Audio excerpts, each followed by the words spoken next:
जब तक हृदय ना तिलक लगाए वह अभिनंदन व्यर्थ रहेगा। जोरदार तालियों के साथ स्वागत कीजिए।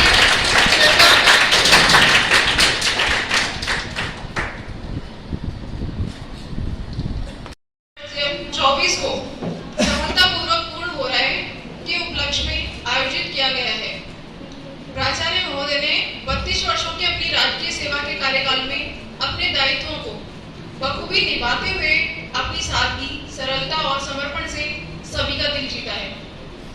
मैं अपनी ओर से तथा महाविद्यालय परिवार की ओर से आज के इस सेवानिवृत्ति समारोह में आदरणीय प्रिंसिपल सर एवं उनके साथ आए हुए उनके परिवारजनों, उपस्थित अतिथिगण, संकाय सदस्यों एवं छात्राओं का हार्दिक अभिनंदन एवं स्वागत करती हूँ।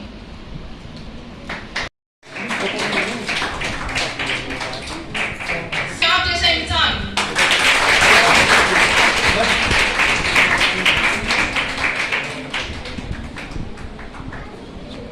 हाँ, एक मिनट हाथ लगा छापेंगे।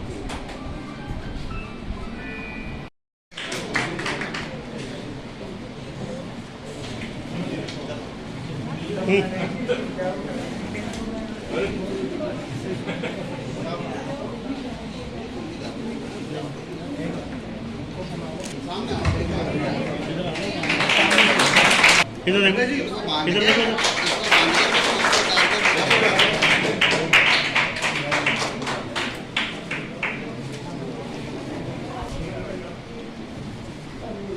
हमारे महाविद्यालय की देखरेख करने वाले कमलेश जी बाबूजी द्वारा प्रिंसिपल सर का सम्मान किया जा रहा है। जोरदार तालियों।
स्वागत की अगली कड़ी में अमर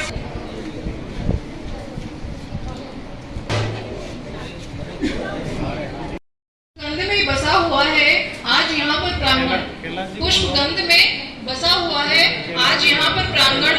अभिनंदन स्वीकार करें, स्वीकार करें।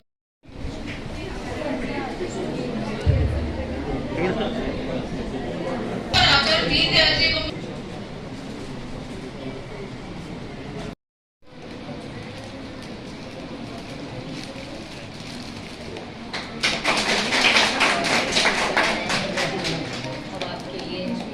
हो गए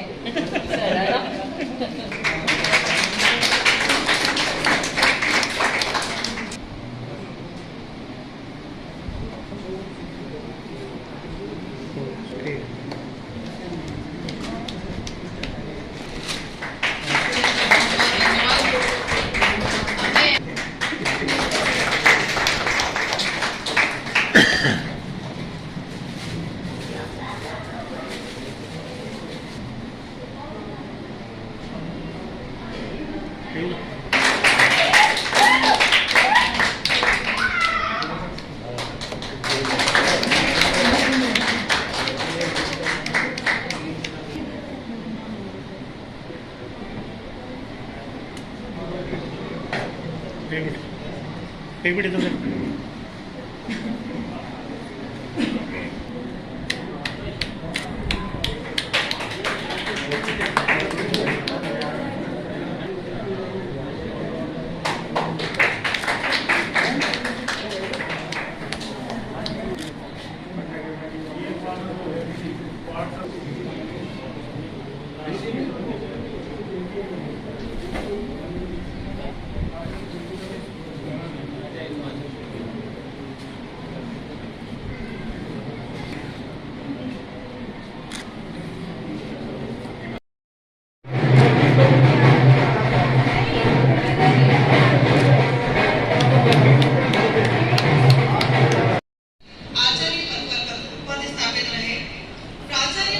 पदोन्नति उपरांत आपको राजकीय महाविद्यालय नांगल राजावतन दौसा के प्राचार्य पद पर 7 अक्टूबर 2023 को पदस्थापित किया गया।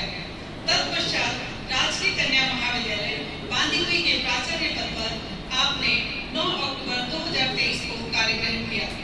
आपके निर्देशन में महाविद्यालय विकास समिति का गठन, महाविद्यालय के नवीन भवन का निर्माण संपन्न हुआ है। महाविद्यालय में शैक्षणिक एवं प्रशासनिक कार्य संस्कृति के उन्नयन में आपका योगदान प्रशंसनीय एवं चिरस्मरणीय है। प्रोफेसर केशव देव 1986 में वैवाहिक जीवन में प्रविष्ट हुए। आपकी सहधर्मिणी श्रीमती गुणवती देवी धर्मपरायण एवं कुशल व्यक्ति है। पारिवारिक एवं सामाजिक जिम्मेदारियों के निर्वहन के साथ आप दोनों ने 2 पुत्रियों एवं 1 पुत्र का आदर्श माता पिता के रूप में कुशलता पूर्वक पालन पोषण किया है। सामाजिक रिश्तों एवं नातों की आपको गहरी समझ है। खेती किसानी, बागवानी तथा रियल एस्टेट इन्वेस्टमेंट में आपकी विशेष रुचि रही है। सरल, मृदुल स्वभाव, सत्यनिष्ठा, कर्तव्य परायणता, विषय विशेषज्ञता, सहृदयता तथा संकाय सदस्यों एवं कर्मचारियों के प्रति स्नेहपूर्ण व्यवहार आपके व्यक्तित्व को आकर्षक बनाते हैं।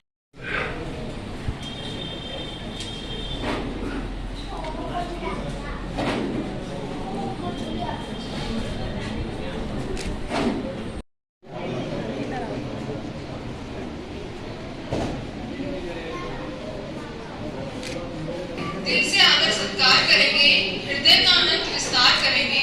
चलता रहेगा उत्सवों का ये कारवां, चलता रहेगा उत्सवों का ये कारवां।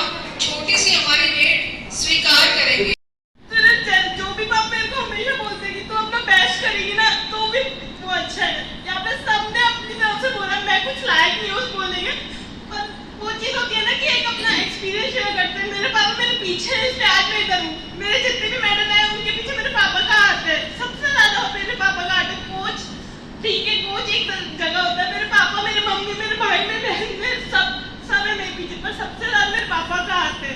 मैं इतना ही बोल रहा हूँ, मेरे को पता है आज रोने का नहीं है, पर रो गई यार, इतना ही होता है।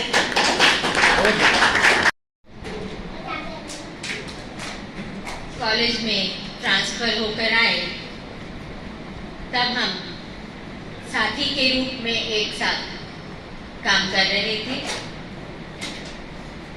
और आपको कई कमेटीज में मेरे साथ रखा गया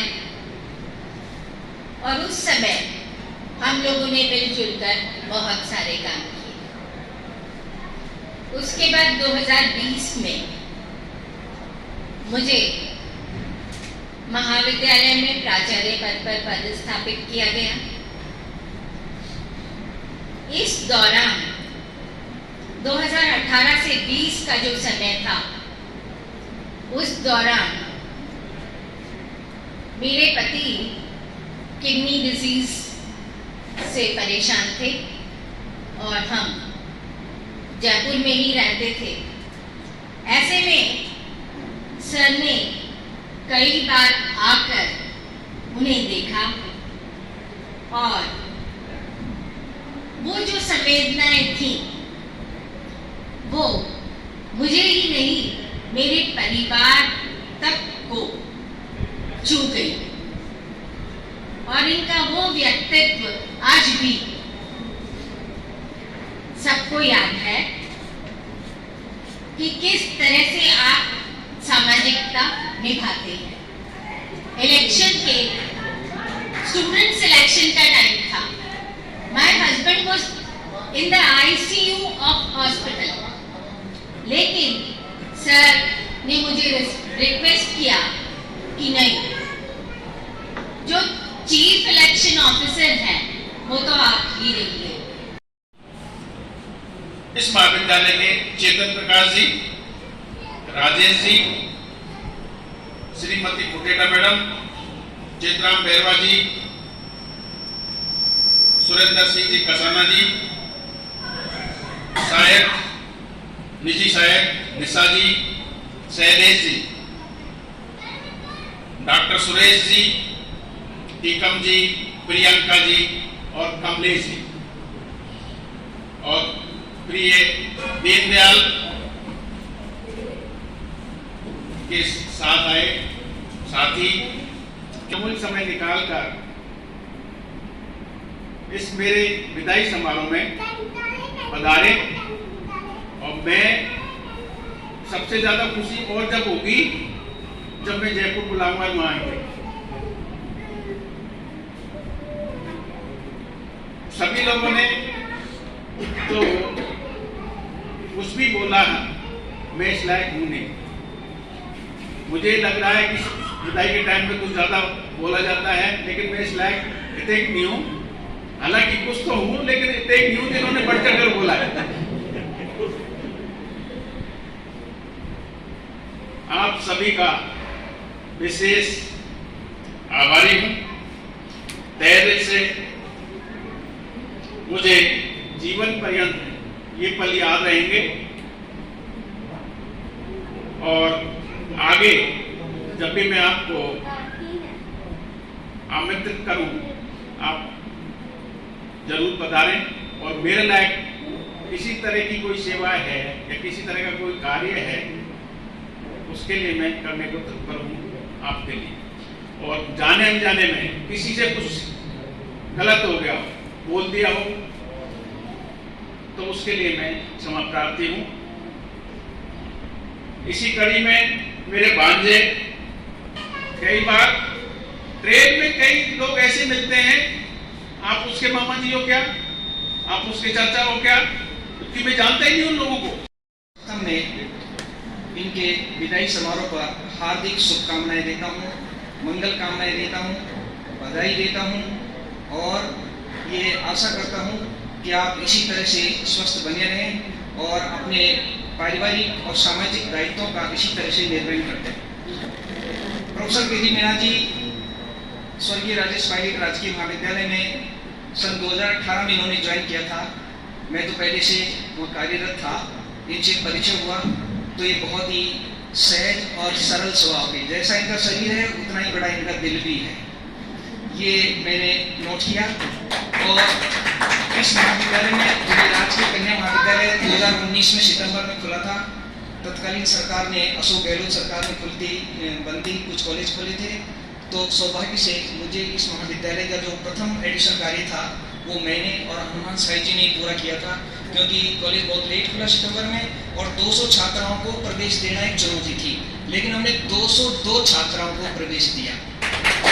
और अभी से ये महाविद्यालय जो है निरंतर प्रगति के पथ पर चल रहा है और इसमें जो 4 चांद लगाया वो 9 अक्टूबर 2023 को जब प्रोफेसर के डी मीणा साहब ने यहाँ प्राचार्य के रूप में ज्वाइन किया तो इन्होंने विकास समिति का गठन किया और अन्य महाविद्यालय के जो भी कार्य थे इन्होंने अपने सहज स्वभाव से उनको गति दी। प्रोफेसर के डी साहब को नजदीक से देखने पर यूँ लगता था कि जैसे कोई अपने परिवार का सदस्य हो। कभी भी ये भान नहीं हुआ कि ये भरतपुर से आए हैं या भरतपुर के इलाके के रहने वाले हैं। भरतपुर के इलाके में जो उस तरह का होता है इनको कहीं देखा नहीं कहीं भी हमको तो यही लगा कि जैसे बिल्कुल ये तो तुरंत ही हमें घुल मिल गए। और इतना इनका सहज स्वभाव, इतना सरल स्वभाव और इतनी सहजता रहती थी कि कहीं भी मैंने कभी भी इनको अस्त व्यस्त नहीं देखा। जैसे सर के साथ 6 साल से डेली अप डाउन कर, केडी सर के बारे में अभी मैम ने कहा, केडी सर की प्रतिभाओं को अगर सही पहचाना तो प्रिंसिपल मैम सुनीता विजय वर्गीय ने पहचाना। महाविद्यालय में एक समग्र प्रभारिका पद जो कभी नहीं हुआ करता था, उनके पहला दायित्व केडी सर को मैम ने दिया और उसी परंपरा को आगे एमएल सर ने भी निभाया, उस पद को बरकरार रखा और आगे भी वो पद चल रहा। सर बहुत सहज सरल इंसान है। उस सर की एक जो मेन बात है वो मुझे ये पसंद आई, अगर सही को सही, सच को सच और उसके सामने कहना, वो बहुत कम लोगों में वो क्वालिटी होती है, लेकिन सर में वो क्वालिटी है। सब स्वस्थ रहे, सुखी रहे, इन्हीं शुभकामनाओं के साथ में अपने स्थान